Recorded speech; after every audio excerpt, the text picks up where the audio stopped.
안녕하십니까. 종교의 창 경서비교 토론 사회를 맡은 아나운서 홍민정입니다. 아름다운 가을이 저물어가며 신선한 겨울의 기온이 다가오고 있습니다.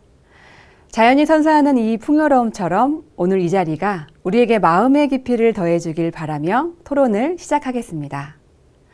세계에는 여러 경서와 다양한 종교가 존재합니다. 이들은 각기 지향하는 바가 다를지라도 그 근본적인 가치는 결코 다르지 않습니다.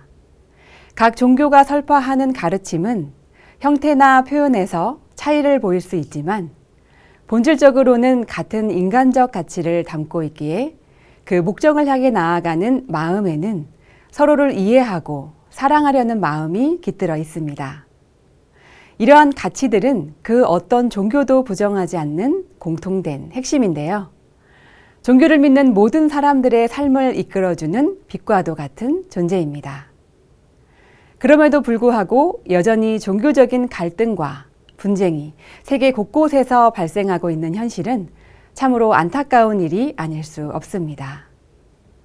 현대 사회에서 분쟁 해결의 시작은 종교의 화합에서 비롯될 수 있기에 각 종교의 다름 속에서 조화를 찾는 역할을 할 때 비로소 진정한 평화에 가까워질 수 있다는 것을 의미합니다. 오늘 이 자리에 함께해 주신 시청자 여러분들과 패널분들께서도 이 시대의 평화를 위한 마음을 뜨겁게 모아주시길 부탁드리겠습니다. 그럼 오늘의 토론도 평화와 화합을 위한 귀한 밑거름이 되기를 소망하며 토론을 이끌어 주실 HWPL 본부 종교연합 사무실 소장이신 박시몬 좌장님께 마이크를 넘기겠습니다. 안녕하십니까. 유림방송 HWPL 공동기획 종교의 창 경서비교 토론 시작하겠습니다. 저는 오늘의 좌장을 맡게 된 박시몬입니다. HWPL 종교연합 사무실은 인류가 오랜 시간 동안 품어온 의문들에 대해 경서를 통해 지혜를 구하며 서로의 믿음과 가르침을 비교하고 이해하는 장을 만들어 왔습니다. 또한 인류가 직면해온 다양한 질문과 고민에 대해 해답을 찾아가고 있습니다. 오늘은 각 종교의 신비한 나무라는 주제를 다루고자 합니다. 각 종교의 경서에서 이야기하는 신비한 나무를 통해 그 종교를 더 깊이 있게 이해하는 시간이 될 것입니다. 이제 패널분들 소개하겠습니다. 먼저 유교 패널로 이상명 교육학 박사이시며 대한항실 콘텐츠 학회장님 나오셨습니다. 네, 안녕하십니까. 유교 패널 이상명입니다. 반갑습니다. 다음으로 불교 패널로 한국불교 법화종 종종이신 혜원 스님입니다. 예, 한국불교 법화종 총정 혜원입니다. 반갑습니다. 그리고 기독교 패널로 이지연 신천지예수교 총회 교육부장님 나오셨습니다. 안녕하십니까. 신천지 예수교 이지연입니다. 반갑습니다. 네, 반갑습니다. 참고로 신천지는 성경을 경서로 하는 기독교 독립교단이라는 점을 말씀드립니다. 모두 반갑습니다. 오늘 토론은 경서 속에 신성하거나 부정한 나무와 열매입니다. 시청자 여러분, 종교뿐 아니라 세계의 많은 신화나 고대 설화를 살펴보면 신령한 나무가 등장하는 것을 알게 됩니다. 많은 사람들은 수천 년 된 나무를 보며 신령하다고 여겨서 나무에 경외심을 표하거나 신전을 만들어 수호신으로 나무를 숭배하기도 하였습니다. 그렇다면 왜 이렇게 각 종교는 신비한 나무들에 대해 기록하고 있을까요? 그래서 오늘 경서 속에 등장하는 나무의 비밀이나 의미를 알아보고자 합니다. 오늘 이 토론을 시작하기 전에 OX 질문을 드리겠습니다. 귀 종교의 경서에는 신성하거나 부정한 나무나 열매에 관한 기록이 있습니까? 지금 각 종교의 패널분들은 준비된 OX 표말을 들어주시기 바랍니다. 기록이 있으면 O, 없으면 X를 들어주시면 되겠습니다. 네, 불교와 기독교는 O, 유교는 X를 들어주셨습니다. 오늘도 토론의 발제 내용이 기대됩니다. 오늘 토론의 관전 포인트는 각 종교에서 나무나 열매가 어떤 상징적 의미를 가지는지 비교해 보는 것이라 생각합니다. 그 상징적 의미는 그 종교의 핵심 가르침을 함축적으로 나타내는 경우가 많아서 경서를 더 깊이 이해하는 데 도움이 될 것입니다. 그러면 이제 각 종교별로 경서를 근거로 발제를 들어보도록 하겠습니다. 토론의 발제 순서는 역시 유교, 불교, 기독교 순으로 발제하겠습니다. 발제 시간은 9분입니다. 먼저 유교 이상명 박사님의 발제를 들어보겠습니다. 네, 유교 패널입니다. 공자는 논어자로편 27장에서 제자들에게 강의 목룰은 인에 가깝다고 하였습니다. 강의 목룰은 의지가 굳고 굳세며 순박하고 과묵한 행실이 어짐에 가까우니라 라는 뜻입니다. 여기서 목룰은 순박하고 느릿한 말씨를 말합니다. 그리고 나무 목자를 썼는데 보통의 나무가 아니라 나무의 보편적 특성을 드러낸 것입니다. 즉 품성이 어진 사람은 말씨가 화려하거나 달변은 아니지만 꾸밈없이 순박하여 주변 사람에게 어질다는 신뢰감을 준다는 뜻입니다. 그러므로 나무목을 단순히 나무로 보지 않고 꾸밈없이 수수한 순박하다는 나무의 속성을 드러내며 훈시하였던 것입니다. 그만큼 폭넓은 나무의 덕을 칭송하여 제자들로 하여금 자연과 조화를 이루는 인격 완성을 염두에 두었던 것입니다. 앞에서 보편적인 나무의 속성을 중시하였으나 상황에 따라서 특별히 특정한 소나무와 잣나무를 들어 말씀한 내용도 있습니다. 논어자한편 27장에 보면 공자가 제자들에게 말씀하시길 시절이 추워진 뒤에야 소나무와 잣나무가 늦게 시드는 것을 알게 되느니라 라고 했습니다. 그래서 세한 연후 지승 백지 후조라는 명구가 나오게 됩니다. 사람이 살다 보면 뜻하지 않은 고난과 시련이 생길 때가 있는데 이때에도 늘 평소와 같이 변함없이 우정과 애정을 보이는 사람이 있음을 송백나무로 비유하여 늘 푸른 소나무의 의리와 곧게 자라면서 열매를 맺는 잣나무의 지조를 닮은 인격을 갖추는 것이 중요함을 설파하였습니다. 이러한 공자의 가르침을 가슴에 새긴 추사 김정희 선생이 정치적인 문제로 제주도에 귀향살이 하던 때입니다. 북경에서 도소를 구해서 보내준 제자이면서 역관인 이 상적에게 감사의 뜻으로 유배지 풍경을 배경으로 작품을 만들어 보낸 글과 그림이 바로 세안도입니다. 현재 국보 180호로 지정이 되어 있는 세안도입니다. 성균관 대성전 뜰에는 소나무와 잣나무가 나란히 심어져 자라고 있습니다. 유생들은 과거 시험 보기 전에 송백에 얽힌 고사를 되새기면서 송백나무를 포용하거나 송백나무 밑에서 낮잠을 즐기면서 과거 급제를 염원하기도 하였습니다. 또한 성균관 대성전 월대 앞에는 삼강 오륜을 상징하는 두 그루의 푸른 측백나무가 좌우로 있습니다. 삼강을 뜻하는 세 가지로 뻗은 삼강목은 오륜을 뜻하는 5갈래의 오륜목이 있어서 문묘에 참배를 오시거나 봉심 오시는 분에게 그 오륜목과 삼강목에 대한 설명을 해드리고 있습니다.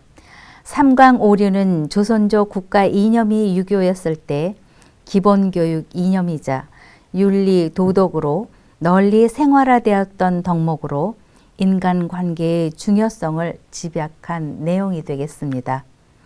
다음은 유교의 총본산인 성균관과 성균관 대학교의 상징인 은행나무 이야기가 되겠습니다. 성균관은 전면에 대성전과 동무, 서무 등이 있고 후면에는 교육기관으로서 강학을 진행하는 명륜당과 기숙사 시설인 동제와 서제가 좌우로 나눠져 있는데요. 그것을 바로 전묘후학이라고도 합니다. 원래는 고려 국자감으로 개성에 있던 성균관을 1392년 조선 개국 후 한양으로 이전하면서 6년 후인 1398년에 현재 명륜동에 신축되어 오늘에 이르고 있습니다. 공자가 은행나무 아래에서 제자들을 가르쳤다고 전해지는 행단이 중국 산동성 곡부연에 있는 공묘의 대성전 앞에 있습니다. 한국에서도 예로부터 공자의 위패를 모시는 문묘가 있는 성균관 안에 행단을 상징하는 은행나무를 심고 관리해 오고 있습니다. 문묘란 국가 발전에 기여한 훌륭한 업적과 공적을 남긴 문신들의 유업을 기리기 위해서 현재 39위의 위패를 봉안하고 있으며 매년 음력 2월과 8월 상정일에 선성선사를 받드는 석전을 봉행하고 성역을 말하고 있습니다. 성균관의 은행나무와 관련한 역사적 기록을 살펴보겠습니다. 신증 동국 여지 승남과 송자 대전에는 1519년 중종 14년입니다. 대사성인 윤탁이 행단 제도를 모방하여 두 그루의 은행나무를 강당 앞들에 심었다는 기록이 있습니다. 수령은 약 600년이 넘고 있습니다. 현재 국내에서 자라고 있는 은행나무 중 크고 오래된 곳 가운데 그 중에 하나인 거죠. 가장 큰 나무는 경기도 양평군의 용문사에 있는데 수령이 약 1100년이나 된다고 합니다.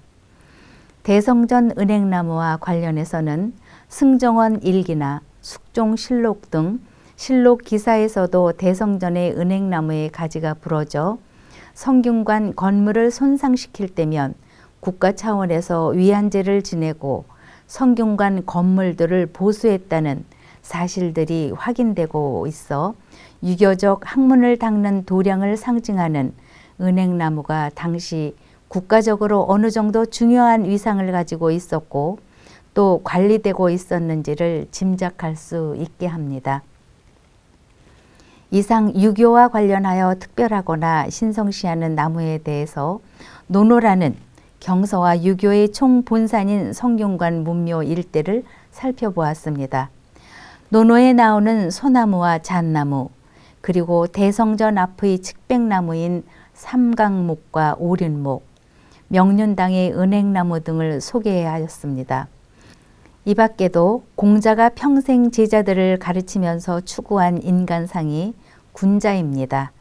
이에 맞춰서 메란국죽을 사군자라 하고 서예 학습을 통한 인격 수양에도 힘썼던 것입니다. 겸재 정서는 조선 후기 진경 산수와의 대가로서 공자가 행단에서 쉴 적에 제자들은 거문고를 연주하고 노래하는 내용들을 많이 그려냈다고 합니다. 여기까지입니다. 감사합니다. 네, 감사합니다. 잘 들었습니다. 유교 이상명 박사님은 신성하거나 부정한 나무와 열매에 대해 유교 경전에서는 자세한 기록은 없다. 하지만 공자는 논어에서 소나무, 잣나무, 은행나무를 언급하며 인간의 순박함과 인격을 강조하였기에 성균관에는 공자의 가르침을 본받아 송백나무와 은행나무 등이 심어져 있다고 발제해 주셨습니다. 다음으로 불교 혜원 스님의 발제를 들어보겠습니다. 예, 반갑습니다. 불교에서는 나무들이 많이 등장합니다. 그렇지만 너무나 나무들이 많지만 부처님과 인연이 있는 나무를 좀 4가지 정도 들어보겠습니다. 첫 번째 서가모니 부처님과 나무가 인연되는 것은 태어날 때부터입니다. 우리나라도 옛날에는 친정집에 가서 애를 낳는 게 있었죠. 좋은 기운을 받게. 그 나라에도 친정에 가서 애를 낳는 문화가 있었던 모양이에요. 그 친정으로 애를 낳으러 가시다가 룸비니 동산에 이르렀을 때 상기를 느껴서 애를 낳는데 길에서 나신 거예요. 무수나무가 그때 앞에 있었다고 그래요. 무수나무를 잡고 힘을 줬어요. 뭐 어떤 분은 남편의 상투를 잡고 나기도 하고 뭐 옷자락 잡고 나기도 하는데 이 마야 부인께서는 이제 무수나무를 잡고 애를 낳습니다. 근데 그 무수라는 나무의 뜻이 아쇼카라는 나무예요. 아쇼카 대왕이 있을 때 불교의 전성기를 이루었는데 그 아쇼카 대왕이라는 게 무수라는 뜻입니다. 무수는 말 그대로 근심이 없다. 우수가 없다. 무우수 이렇게 되겠습니다. 그리고 이것은 고통에서 벗어나고 해탈을 상징하고 있습니다. 무수와 부처님 간에는 이제 그 라리티비스 타라경과 마하바스투 경에 이 이야기가 나옵니다. 그리고 불교 미술에서도 자주 묘사되고 있고 현재까지도 많은 순례자들이 룸비니 동산으로 지금도 방문하고 있어요. 그래서 이 사건을 통해서 나무가 상징하는 게 생명과 재생 그리고 깨달음의 상징으로 여겨지고 고통과 번뇌에서 깨달음을 얻는다는 불교의 가르침과도 깊은 연관이 있습니다. 그 다음에 이제 보리수 나무가 있는데요. 이 보리수는 그 깨달음의 나무다 하는 뜻이 되겠어요. 29세에 이제 담을 넘어서 출가를 하셔가지고 6년간 고행을 하시죠. 35세 때 이 보리수 나무에서 그 뿌리에 이제 항상 자정을 하시고 수행을 하셨다고 합니다. 이제 보리수 나무에서 깨달으시고 나서 번뇌를 다 끊고 성불을 하셨기 때문에 이게 깨달음의 나무라 이렇게 돼 있어요. 디가니까야 14장 빠따나 숫다경에 이 이야기가 있습니다. 보리수 나무는 불교에서 가장 신성하게 여겨지는 나무입니다. 석가모니 부처님께서 보리수 아래에서 깨달음을 얻었다는 사실은 그 매우 유명하고 또 저도 그 인도에 가면 부다가야에 그 큰 탑이 있습니다. 그 안에 부처님이 모셔져 있는데 지금 그 보리수 나무가 살아 있어요. 근데 손자입니다. 손자의 나무가 지금까지 그 자리에서 있습니다. 너무 이제 감격스럽고 해서 순례를 하고 하는데요. 신성함을 의미하고 있습니다. 불교 신자들에게 매우 신성한 나무로 여겨지고 인도 부다가야의 마야보디 사원에 석가모니 부처님께서 깨달음을 얻은 그 보리수가 심어져 있고 많은 불교 신자들이 이곳을 성지로 순례하고 있습니다. 상징적 의미는 보리수 나무는 깨달음의 상징으로 불교의 궁극적인 목표인 해탈과 깨달음을 상징합니다. 따라서 이 나무는 신성함과 직결되고 있습니다. 그 다음에 이제 세 번째 석가모니 부처님과 인연이 있는 나무는 입적하실 때 그 사라수입니다. 이 사라나무는 부처님이 열반에 든 장소와 관련된 그 신성한 나무로 여러 경전에서 파리니르바나, 그러니까 최후의 열반이라고 그래요. 최후의 열반과 함께 등장하고 있습니다. 이건 대열반경 마파리니바나 숫다경에 기록이 되어 있습니다. 부처님이 쿠시나가르의 쌍사라수라고 그래요. 이게 사라수 나무가 굉장히 크고 목재로도 많이 쓰이는 나무입니다. 그런데 그 당시에 이제 8그루가 쌍으로 이렇게 있었다고 그래요. 동서남북으로 2그루씩 있었는데 남북의 나무는 살아있고 동서의 나무는 죽어서 8그루가 이제 4그루가 되었다고 하는데 북쪽과 남쪽으로 나무가 이렇게 있는데 그 사이에서 부처님께서 열반에 들어가신 겁니다. 그래서 열반을 지켜주신 입적을 지킨 그런 사라수나무다 해서 신성시하고 귀하게 여기고 있습니다. 불교 경전에 따르면 석가모니 부처님께서는 최후의 해탈에 이르렀을 때 사라수 나무 아래에서 세상을 떠났다고 전해집니다. 사라수 나무는 죽음과 연결되어 있지만 그것은 불교의 깨달음과 윤회의 끝, 즉 해탈을 의미하기 때문에 부정적인 의미로 보이지 않고, 그 다음에 최후를 기념하는 그 상징적 나무로 해탈과 영원한 평화의 상태를 나타내고 있습니다. 그 다음에 이제 하나가 폐역경인데요. 이것은 야자열매수 나무 이파리인데 그 야자열매수 이파리가 이렇게 폭이 넓어요. 그거를 이제 쪄가지고 말려서 송곳이나 이런 것으로 글을 새기고 중앙에 구멍을 뚫어가지고 경전을 만들어서 부처님의 말씀을 거기에 이제 적었습니다. 그래서 경전을 만드는 나무 이파리 해서 폐역경이라고 합니다. 그 폐역경이 나온 거는 범어로 산스크리트로 이제 페다라라고 해요. 그 야자 열매수 나무 잎을. 그래서 페다라 했는데 이제 폐역경이 된 것입니다.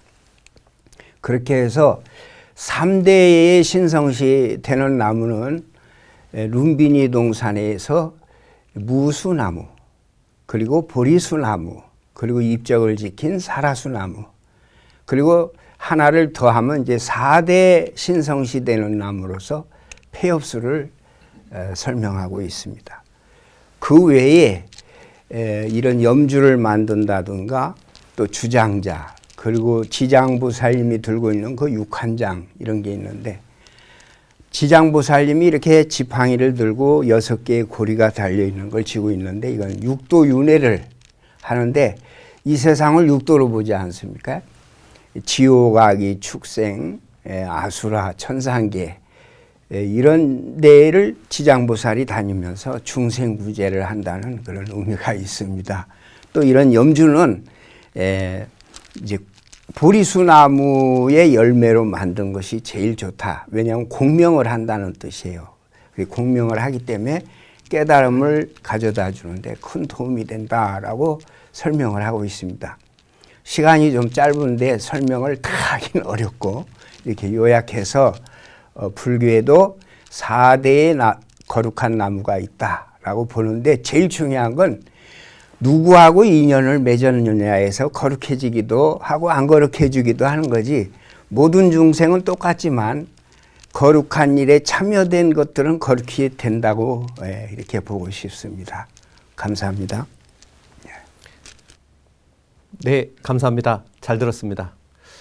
혜원 스님은 불경에서 나무와 열매는 깨달음과 연관되어 표현되는 경우가 많다. 나무는 신성한 존재로 여겨지지만 특정한 나무나 열매가 부정하거나 해롭다고 명시된 경우는 드물다고 발제해 주셨습니다. 마지막으로 기독교 패널이신 신천지 이지연 총회 교육부장님의 발제를 들어보겠습니다. 안녕하십니까. 신천지 예수교입니다. 경서 속에 신성하거나 부정한 나무와 열매에 대해서 이제 말씀을 드리겠습니다. 기독교의 경서는 성경입니다. 성경에는 명확하게 신성한 나무, 즉 생명나무, 그리고 부정한 나무, 선악나무 이렇게 두 가지의 나무에 대한 내용이 정확하게 기록이 되어 있는데요. 우선 그 내용이 가장 처음에 나오는 것은 구약성경 창세기 2장에서 9절 말씀에서 등장합니다. 성경 창세기에 보게 되면 하나님께서 아담을 지으시고 또한 에덴 동산에 아담을 두셨습니다. 한데 하나님이 창조하신 그 에덴 동산에 그 동산 중앙에 두 가지의 나무가 있으니 생명나무와 선악나무가 있더라. 이렇게 기록이 되어 있습니다. 굉장히 중요한 문제인데요. 나무라고 하게 되면 그 나무에 열매가 있다는 말이죠. 해서 이 두 가지 나무에는 각각의 열매가 있으니 그중 생명나무 실과를 먹게 되면 영생을 한다라고 창세기 3장 22절에 기록이 되어 있고요. 반대로 선악나무 실과를 먹게 되면 정령 죽게 된다고 창세기 2장 17절에 기록이 되어 있습니다. 그렇기에 우리를 영생에도 인도할 수 있고 또는 영벌로도 빠지게 할 수 있는 이 두 가지 나무와 열매를 아는 것이 너무나 중요하다는 것을 말씀을 드립니다. 해서 성경의 모든 사건은 이 두 가지 나무, 즉 생명나무와 선악나무에서 성경의 모든 사건이 시작이 되었습니다. 한데 우리가 두 가지 나무를 이해해야 되는 것은 초림 때 예수님께서 마태복음 13장 34절 35절을 통해서 창세로부터 감추어진 것을 비유로 드러낸다는 말씀을 하신 것입니다. 그래서 창세부터 감추어진 천국 비밀이 비유라는 말씀이라는 것을 말씀하셨는데요. 이 두 가지 나무도 육적인 나무를 빙자한 영적인 비유한 나무입니다. 해서 생명나무는 무엇인가? 생명나무는 본래 생명의 근본이신 분이 계십니다. 그분은 바로 창조주 하나님이십니다. 해서 생명나무는 생명의 근본이신 하나님과 그 하나님이 함께 하시는 목자를 성경에서는 생명나무라고 말합니다. 반대로 선악나무라는 것은 하나님의 그 생명나무와 반대되는 개념으로 선악나무의 근본은 대적자 사단 마귀입니다. 또한 마귀는 영으로서 마귀의 영이 함께하는 거짓 목자가 선악나무가 되는 것입니다. 두 가지 나무가 두 가지 목자를 비유했다면 그 나무에 달린 열매 또한 문자적인 의미가 아니라 비유라는 것을 짐작해 볼 수가 있는데요. 해서 그 나무에서 나오는 열매는 목자 입에서 나오는 말씀 또는 교리를 비유한 것입니다. 그래서 생명나무 실과는 하나님이 함께 하시는 하나님의 목자가 주는 가르침, 즉 하나님의 말씀, 진리를 말을 하는 것이고요. 반대로 선악나무 열매는 사단이 함께하는 거짓 목자가 주는 사단의 거짓말, 곧 비진리가 성경이 말하는 선악나무 실과가 되는 것입니다.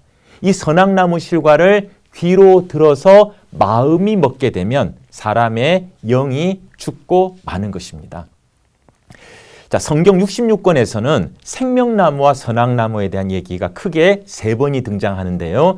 창세기 때와 예수님 초림 때 그리고 예수님 재림 때 이렇게 세 번 등장을 합니다. 먼저 창세기 때 두 가지 나무는 하나님께서 아담에게 선악나무 열매를 먹으면 죽는다고 금하셨죠. 한데 이 아담 하와를 미혹했던 존재가 뱀입니다. 많은 사람들은 아담 때에 뱀이 말을 할 수 있었나 이렇게 생각하지만 성경이 말하는 뱀은 그런 파충류를 말하는 것이 아니고 비유한 뱀입니다. 뱀에게 물리면 독사에게 물리면 사람이 죽습니다. 이와 마찬가지로 거짓 목자의 입에서 나오는 말을 들으면 사람이 영이 죽게 되는 것이죠. 성경이 말하는 뱀은 사단 마귀를 의미합니다. 그래서 뱀에게 미혹받은 아담이 하나님이 금하신 그 선악나무 열매를 먹고 하나님을 배신하게 되었습니다. 이로 인해서 아담은 저주를 받고 쫓겨나 죽게 되었고 이 땅에는 죄악이 가득하게 되어서 하나님께서는 도저히 이 지구촌에 사실 수가 없어서 멀리 떠나셨다라는 것이 구약성경 창세기 6장에 명백하게 기록되어 있습니다. 이것이 아담 때의 창세기 때의 두 가지 나무에 대한 내용입니다. 초림 때, 예수님 초림 때의 두 가지 나무는 어떤 것일까요? 이것을 통해서 생명나무와 선악나무를 보다 정확하게 알 수가 있습니다. 신약성경 요한복음 15장 1절에서는 예수님은 자기 자신에 대하여 내가 참 포도나무다 이렇게 말씀하셨고요. 또 요한복음 14장 6절에서 나는 길이요 진리요 생명이라고 하셨습니다. 그 말씀을 정리해 본다면 초림 때의 생명나무는 예수님 자신임을 알 수가 있습니다. 자, 예수님이 생명나무라면 예수님 입에서 나오는 말씀이 생명나무 실과라는 것을 요한복음 6장 63절을 통해서 정확하게 알 수가 있습니다. 그래서 초림 때는 예수님이 주시는 생명의 말씀을 듣고 믿는 자가 구원을 받게 되니 이것이 바로 생명나무 실과를 먹은 사람의 결과가 되는 것입니다. 자, 초림 때에 생명나무가 예수님이라면 반대로 선악나무는 어떤 존재였을까요? 이는 마태복음 23장에서 예수님이 뱀이라고 지목하였던 당시 예루살렘 거짓 목자들인 서기관, 바리새인들, 이와 같은 거짓 목자들입니다. 자, 거짓 목자가 선악나무라면 그들 입에서 나오는 비진리가 선악나무 열매가 되니 요한복음 8장 44절에서 거짓말은 마귀의 교리라고 명백하게 기록이 되어 있습니다. 그림을 통해서 살펴본다면 초림 때의 생명나무는 예수님이 생명나무가 되고 예수님에게 속한 12제자가 생명나무 12가지가 되고요. 반대로 초림 때의 선악나무는 예수님이 뱀이라고 지목했던 당시 유대인의 목자 바리새인임을 알 수가 있습니다. 자, 가장 중요한 것은 약 2000여 년이 지난 오늘날 주 재림 때 두 가지 나무가 또 나타난다는 겁니다. 그래서 우리가 반드시 먹어야 될 생명나무와 생명나무 실과가 어디에 있는지, 언제 먹을 수 있는지를 신약 성경과 계시록은 정확하게 답을 해주고 있는데 이 내용이 가장 중요합니다. 자, 생명나무이신 예수님은 신약 성경 요한계시록 2장과 3장에서 사단의 목자와 싸워서 이기는 자에게 생명나무 실과를 주고 또 하나님도 예수님도 천국도 이기는 자에게 임해 오실 것을 계시록 3장 12절과 21절을 통해서 약속을 하셨습니다. 이로 보아서 재림 때의 생명나무는 하나님도 예수님도 영계의 천국도 임하여 함께 하시는 이긴 자가 되는 것이고, 이긴 자가 생명나무라면 이긴 자의 입에서 나오는 생명의 말씀이 주 재림 때 우리가 먹어야 될 생명나무 실과임을 정확하게 알 수가 있습니다. 해서 초림 때 예수님의 12제자가 생명나무 12가지였던 것처럼 재림 때는 이긴 자를 통해서 창조된 계시록 7장의 12지파가 오늘날 우리가 소속이 돼야 될 생명나무 12가지가 되는 것입니다. 그림으로 정리를 해본다면 초림 때 예수님이 생명나무셨던 것처럼 오늘날에는 예수님이 함께 하시는 대언의 사자, 이긴 자가 생명나무가 되고 이긴 자에게 소속된 12지파가 생명나무 12가지가 됨을 알 수가 있습니다. 반대로 재림 때에 우리가 먹어서는 안 되는 선악나무 실과 또한 선악나무는 무엇일까요? 자, 이 선악나무를 알 수 있는 가장 중요한 키는 구약 성경 다니엘서에 기록되어 있습니다. 4장에는 바벨론 왕을 선악나무라 하였고 계시록 17장 18장에는 귀신의 나라 바벨론 거짓 목자가 오늘날의 선악나무라고 정확하게 명시되어 있습니다. 이 말은 구약의 바벨론 왕을 빗대어서 선악나무의 실체를 성경이 알려주신 것입니다. 또 이 선악나무를 이사야 5장에서는 들포도나무라고 했고 그 포도주는 뱀의 독이요 그 송이는 쓰다, 즉 비진리를 말한 것이었거든요. 그래서 정리해 본다면 오늘날의 선악나무는 계시록이 이루어질 때 하나님의 선민을 멸망시킨 멸망자 거짓 목자고요. 그 거짓 목자가 가르치는 비진리의 교리가 우리가 절대 먹어서는 안 되는 선악과 실과라는 것을 알 수가 있습니다. 계시록 17장과 18장에서는 이 비진리 선악과를 음행의 포도주라고 비유를 하고 있습니다. 실질적인 포도주가 아닙니다. 교리입니다. 말입니다. 성경을 잘못 가르치는 자의적 해석, 주석 같은 것이 선악나무 실과가 되는 것이고 오늘날 생명나무 실과는 계시록의 예언이 다 성취된 실상을 보고 듣고 증가하는 약속의 목자의 계시의 말씀이 우리가 먹어야 될 생명나무 실과가 되는 것입니다. 계시록 때는 음행의 포도주인 비진리로 만국이 무너졌다고 되어 있는데요. 무너진 만국도 다시 살리는 약이 있는데 바로 그것이 생명나무 실과입니다. 그래서 우리는 생명나무와 그 실과가 어디 있는지를 찾고 거기와 하나 되는 것이 가장 중요합니다. 오늘날 이 생명나무 실과가 있는 곳을 계시록 22장에서 명백하게 말씀하고 있는데 달마다 12가지 열매 맺는 그 생명나무가 있는 거룩한 성입니다. 이 거룩한 성은 영계의 거룩한 성인 천국이 임한 신천지 12지파가 바로 거룩한 성입니다. 영계 천국이 임한 새하늘 새 땅을 줄여서 신천지라고 합니다. 그 12지파가 생명나무 실과가 있는 바로 그 장소입니다. 그래서 정리해 본다면 천국과 영생을 얻고자 한다면 생명나무 실과가 있는 이긴 자와 신천지 12지파를 반드시 찾아야 된다는 말씀을 드립니다. 네, 여기까지입니다. 감사합니다. 네, 감사합니다. 기독교에서는 성경의 모든 사건이 생명나무와 선악나무에서 시작된다. 이 두 나무와 과실은 창세로부터 비밀로 감추어져 있었으나 예수님이 비유로 드러내셨고 재림 때 그 실체가 나타날 것이라고 예언하셨다. 따라서 오늘날 계시록 22장에 달마다 12가지 열매 맺는 생명나무와 그 열매를 찾아야 천국과 영생을 얻을 수 있다고 발제해 주셨습니다. 발제해 주신 모든 패널분들께 감사의 말씀 드립니다. 네, 이번 시간은 패널 간 상호 질문 답변 시간입니다. 각 패널은 한 종교를 선택해서 오늘의 발제 내용에 대해 묻고 싶은 것을 질문하시면 되겠습니다. 답변 시간은 1분 30초입니다. 역시 유교부터 기회 드리겠습니다. 네. 저는 불교 스님께 여쭙겠습니다.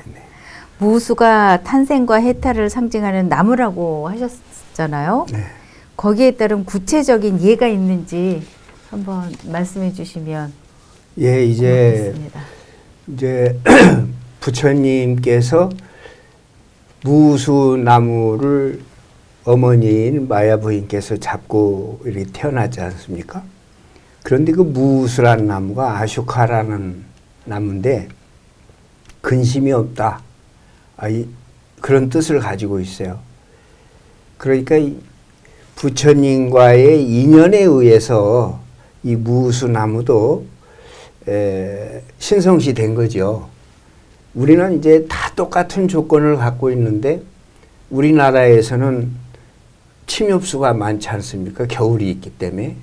근데 동남아에는 침엽수 같은 게 없어요. 항상 덥고 낙엽지고 뭐 겨울이 없다 보니까 항상 상록수입니다. 그러니까 거긴 거기대로 부처님과 인연이 닿아서 거룩하게 칭하게 된 것이지 나무 자체가 좋고 나쁜 건 없는 것 같아요. 그러니까 우리나라에서 부처님이 오셨다면 뭐 소나무가 될 수도 있고 진달래 나무가 될 수도 있고 하겠죠. 네. 그러니까 중생은 다 같지만 어떻게 인연이 지어지느냐에 따라서 내가 거룩하게도 되고 또 뭐 십자가를 만드는 형틀로 쓰여진다면 악하게 되겠죠. 예를 네. 들어. 그 중생은 똑같은 조건이지만 어떤 인연을 만나느냐에 따라 달라진다는 거지 무수나무 자체가 무슨 거룩하고 악한 건 아니라고 봅니다. 네. 귀한 말씀 감사합니다. 고맙습니다. 네. 네, 이어서 불교에 기회 드리겠습니다. 불교는 어느 종교에 질문하시겠습니까? 예, 불교는 기독교의 나무, 선악을 알게 하는 나무와 생명나무를 저는 이제 뭐 어렸을 때 보면 이렇게 성경은 하나님의 영감으로 쓰여져서 더하고 빼면 안 된다. 그래가지고 그걸 이제 구체적인 실제적인 나무로 이렇게 얘기를 하고 들었어요. 그런데 보니까 오늘 보니 이제 비유로 해서 그 사단의 말과 하나님의 말 중에서 선택해서 우리가 들어야 된다고 하는 것을 알게 됐습니다. 그러니까 질문을 하려다가 질문이 필요성이 좀 없게 됐습니다. 그러니까 네. 비유로 말씀했다고 하니까 좀 이해가 되고, 예, 그렇습니다. 네. 네, 그럼 불교 질문은 패스하도록 하겠습니다. 기독교에 기회 드리겠습니다. 네. 네, 우리 유교 쪽에 질문을 좀 드리겠습니다. 네. 아까 말씀하신 내용 중에 논어에서는 사람이나 사람의 인격을 또 품성을 이제 여러 나무로 비유하고 있다라고 이렇게 말씀하셨습니다. 그렇다면 최고의 경지에 이른 사람을 유교에서는 어떤 나무라고 비유하시는지 또 그 이유가 무엇인지 말씀해 주시면 감사하겠습니다. 네. 제 성균관의 본산의 그 은행나무라고 아까 말씀을 드렸는데요. 네, 은행나무라고 하겠습니다. 네. 왜 행자를 풀어보면 나무 목자에 입구자를 쓴 것이 행자입니다. 그래서 그 사람을 닮은 은행나무는 사철 변화를 계속 하고 있거든요. 그래서 단풍이 든 노란색은 중간색이고 중앙색이고 또 중용의 색이기도 합니다. 오늘 여기 오면서 보니까 바람에 그 그 딱 움직이는 그 뒤 바람에 은행나무가 흩날리는 그런 걸 보고 굉장히 기분이 좋기도 했는데요. 이 은행나무 그 노란색이 숫자로 보면 5와 10을 상징하기도 합니다. 중앙이기 때문에. 그 다음에 은행에서 나는 냄새가 여러분 어떠세요? 아주 고약하잖아요. 그래서 우리 인간도 음식을 먹으면 변으로 나오지 않습니까? 그래서 그 냄새조차도 은행에서 나는 그 냄새와 흡사하다 그래서 그러니까는 그 아까 제가 말씀을 드렸지만 사람을 닮은 나무가 은행나무다라고 이야기를 하고 있어요. 그다음에 은행나무가 1000년 이상을 살고 있고요. 은행나무에는 벌레가 없답니다. 그리고 그 은행잎으로 약재로 많이 쓰고 있잖아요. 우리들이 많이 알고 있는 그 혈액을 맑게 하는 뭐 진코민이라는 그런 것으로 은행잎이 약재로 쓰고 있고, 무엇보다 중요한 건 공자는 그 행단 아래서 제자 교육을 참 많이 하셨어요. 그래서 군자와 선비를 많이 길러내셨는데, 군자라 하면 도와 덕을 터득한 사람만이 군자라고 우리 유학에서는 이야기를 하고 있습니다. 그래서 선비들의 교육은 군자가 되려고 하는 그런 교육이겠죠. 그래서 완전한 인간적, 인격체를 만들어내는 것이 은행나무와 흡사하지 않을까라는 생각을 하고, 아까 발제문에서도 말씀을 드렸지만 선비들이 가장 좋아하는 것이 매낭국죽이죠. 그래서 글과 그림으로 많이 시간을 보내셨던 그런 모습을 상기하면서 기독교에서 그 질문하는 답이 됐을지는 모르겠지만 저는 여기까지 준비해서 말씀드렸습니다. 이상입니다. 감사합니다. 네. 네, 모두 감사합니다. 종교 지도자분들의 관심사를 알 수 있어서 정말 흥미로웠던 시간이었습니다. 네, 이어서 시청자 질문 시간인데요. 오늘도 시간 관계상 청중 한 분에게만 질문을 받아보도록 하겠습니다. 청중이 질문을 하시면 각 종교의 패널분들께 답변의 기회를 2분씩 드리겠습니다. 손을 드신 청중분은 질문하시기 바랍니다. 네, 안녕하세요. 예, 저는 서울시 신도림에 살고 있는 박기남입니다. 세 분의 발제 잘 들었습니다. 세 분께 동일한 질문을 드리도록 하겠습니다. 종교마다 이렇게 신성시하는 나무와 열매가 각각 달랐는데요. 나무와 열매가 신성하게 여겨지기 위해서는 어떠한 조건들을 좀 만들어 갖추어 가야 하는지, 그것에 대해서 각 종교별로 그 기준에 대해서 말씀해 주시면 감사하겠습니다. 네, 그러면 유교, 불교, 기독교 순으로 답변해 주시겠습니다. 유교 패널 이상명입니다. 저 유교 쪽에서는 대표적으로 밤나무를 말씀드리겠습니다. 밤나무는 우리 조상을 상징하기도 하죠. 그러니까 조상이라고 하면 우리 후손들을 돌봐준다라는 그런 수호신의 역할을 많이 하고 있다고 우리는 알고 있는데요. 밤은 보통 한 알에 그 세 쪽이 들어있지 않습니까? 그래서 그 삼정승을 의미하기도 하는데요. 여러분들이 아마 많이 일상생활에서 많이 듣고 생각하고 계시지 않았나 생각이 듭니다. 그래서 기독교에서는 뭐 제를 지내지 않는다는 이야기를 많이 듣고 있지만 그렇지 않은 것 같기도 하다라는 요즘 생각이 들어서 그 조율 이시에 대한 이 말씀을 좀 잠깐 드려보도록 하겠습니다. 대추, 밤, 배, 감 이래서 조율 이시라고 하지 않습니까? 그러니까 제사상에 오르게 되는 중요한 과실로 생각되는 것은 그 씨앗에 있다고 생각이 듭니다. 그 대추는 한 개의 씨앗으로 그러니까 유아독존, 임금을 이제 상징하기도 하고요. 그 다음에 밤은 영의정과 자의정, 우의정, 그래서 삼정승을 의미하기도 하고요. 그 다음에 배는 6개의 씨를 가지고 있다 그래서 육조판서를 상징하기도 합니다. 우리 유교에서는. 그 다음에 감은 8개의 씨가 있다고 그래서 그 팔도 관찰사를 의미를 하죠. 그래서 이 모든 이야기들이 입신양명과 출세를 바라는 마음에서 우리는 기구하는 거죠. 예를 갖춘다 이렇게 이야기를 하고 있습니다. 특히 밤은 다산과 부귀를 상징해서 혼례상에도 올리면서 현구고래 때에도 패백으로 밤과 대추는 빠지지 않죠. 그래서 우리 유교 쪽에서는 지금 질문에 이 답이 될지는 모르겠습니다만 아까 은행나무를 이야기 드렸고 지금은 밤나무로 답으로 대신하겠습니다. 이상입니다. 감사합니다. 예. 역시 본래의 그 나무가 선하고 악한 건 없고, 뭐 나무의 종류는 침엽수, 하렵수, 상록수 뭐 여러 종류가 있고, 나무의 종류가 수없이 많은데 뭐 특정한 것이 거룩한 나무냐 하는 것은 이제 불교적인 입장에서는 없습니다. 단지 어떻게 쓰여졌는가.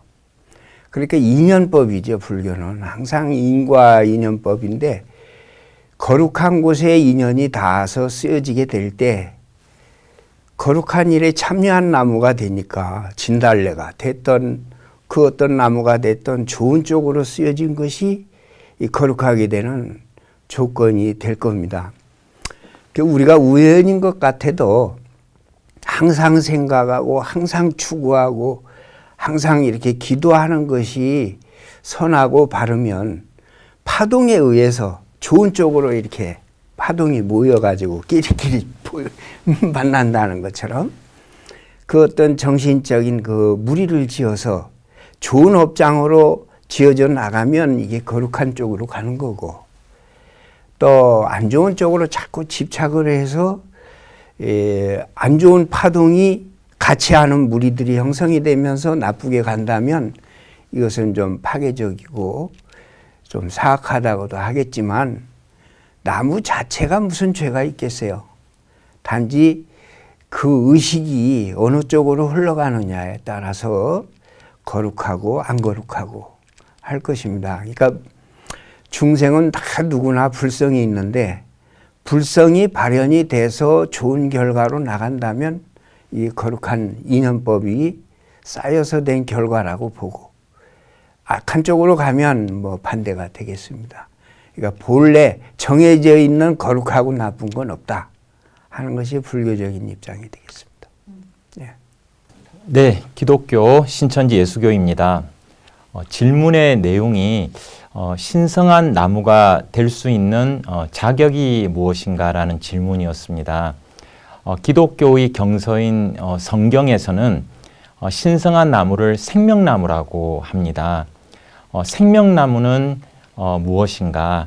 이는 하나님이 함께 하시고 하나님이 택하신 약속의 목자를 말합니다. 그렇다면 구약과 신약 두 가지를 놓고 봤을 때 구약이 약속한 목자가 있고 신약이 약속한 목자가 있습니다. 구약이 약속한 목자는 구약 성경 에스겔서 3장의 말씀을 보게 되면 열린 두루마리 책을 받아먹고 패역한 이스라엘에게 마태 15장 24절처럼 전하신 예수 그리스도를 말합니다. 열린 두루마리 책이라는 것은 구약의 예언이 이루어진 성취된 실상을 말합니다. 그래서 그 예수님에게 하나님이 함께 하셨습니다. 그래서 신성한 나무, 즉 생명나무가 될 수 있는 조건은 크게 두 가지를 말씀을 드려본다면 열린 책을 받아 먹어야 되고 또한 하나님이 그에게 함께 하셔야 된다는 입장입니다. 이것이 바로 초림 때 예수님이 그 실체셨습니다. 예수님은 구약을 통달하셨고 또한 세례를 받고 물에서 올라오실 때 요한복음 1장 32절에서는 하나님이 예수님과 함께 하셨다라고 되어 있으니 초림 때의 신성한 나무 곧 생명나무는 예수님임을 알 수가 있습니다. 이와 마찬가지로 신약 성경에서는 신약 사복음서의 예언과 특별히 요한계시록이 그동안 기록된 지 2000년 동안 그 누구도 알지 못한 봉안책의 말씀이었는데 계시록 5장에서 예수님이 그 책을 취하셔서 6장부터 8장까지 7개인을 다 떼셔서 열린 계시책을 만드셔서 10장에서 예수님이 약속하신 대언의 사자 새 요한에게 먹이시는 장면이 나옵니다. 이는 에스겔 3장에서 열린 두루마리를 먹으셨던 예수님의 장면과 동일한데요. 오늘날 신약의 약속의 목자가 열린 책을 받아 드시고 또 계시록 3장 12절에서는 그 약속의 목자에게 하나님도 예수님도 천국도 함께 하신다 하셨으니 열린 책을 받아 먹고 하나님과 예수님이 또 천국이 함께 하시는 신약의 약속의 목자 새 요한이 오늘날의 생명나무가 됩니다. 정리해 본다면 신성한 나무, 즉 생명나무가 될 수 있는 조건은 열린 계시의 말씀을 받아 먹어야 되고 하나님과 예수님이 함께하는 목자여야 되며 그 목자는 계시록 전장의 사건을 증거할 수 있는 예수님의 대언의 사자이고 그 대언의 사자와 하나 된 12지파가 생명나무 12가지가 되겠습니다. 이상입니다. 시청자분들의 질문을 통해 시청자와 일반인들이 무엇을 궁금해하는지 알 수 있으며 종교 지도자들에게 그에 대한 답변을 듣고 싶어 합니다.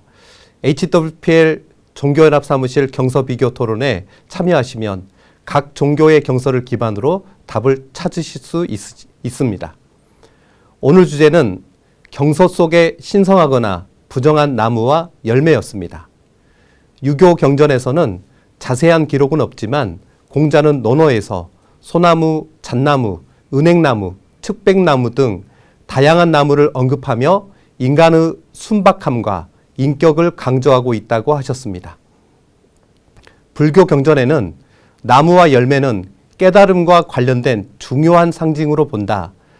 신성한 3대 나무로는 무우수, 보리수, 사라수 등이 있으며 특정 나무나 열매가 부정하거나 해롭다는 기록은 없지만 욕망, 분노, 어리석음과 같은 해로운 정신 상태를 부처님께서는 독 열매로 비유하기도 하셨다고 말씀해 주셨습니다. 기독교 성경은 성경에 기록된 신성한 나무인 생명나무는 하나님과 하나님이 함께하는 목자이며 신성한 열매인 생명나무 실과는 하나님의 말씀, 곧 진리라고 말씀해 주셨습니다. 반면에 부정한 나무인 선악나무는 사단과 사단이 함께하는 목자이며 부정한 열매인 선악나무 실과는 사단의 거짓말, 곧 비진리라고 말씀해 주셨습니다. 오늘의 토론은 종교별로 각 종교에서 나무나 열매가 어떤 상징적 의미를 가지는지 알 수 있어 좋았고 그 종교와 관련된 신비한 나무와 열매에 대해 이해할 수 있었습니다. 모든 패널분들 감사합니다. 시청자 여러분, 오늘 경서비교 토론 재미있으셨나요? 이처럼 경서를 기반으로 하는 토론은 우리에게 서로 다른 종교 문화와 신앙이 어떻게 같은 진리를 향해 나아갈 수 있는지를 보여줍니다. 우리의 삶은 때로 다른 길을 걷더라도 궁극적으로 서로 연결되어 있음을 깨닫게 해줍니다. 앞으로도 경서비교 토론은 여러분의 마음을 열고 새로운 시각을 공유하는 소통의 장이 될 것입니다. 평화와 화합의 길을 향한 대한민국 종교연합 사무실에 많은 관심과 참여 부탁드리겠습니다. 다음 토론회에서도 더 흥미롭고 의미 있는 주제로 여러분과 함께 할 것을 기대합니다.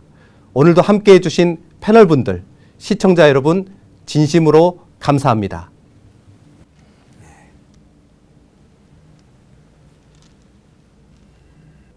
토론에 함께 해주신 모든 분들에게 다시 한번 감사의 마음을 전합니다. 시청자 여러분의 각별한 관심과 실천이 없다면 평화는 한낱 이상으로만 남을 수 있습니다. 평화는 결코 거저 주어지지 않는 소중한 가치이며 이를 이루기 위해서는 우리 모두의 간절한 염원과 진심이 모아져야만 합니다. 그럼 오늘의 토론이 평화와 화합을 위한 귀한 밑거름이 되기를 소망하며 이것으로 종교의 창 경서비교 토론을 마치겠습니다. 다음 시간에 또 뵙겠습니다. 감사합니다.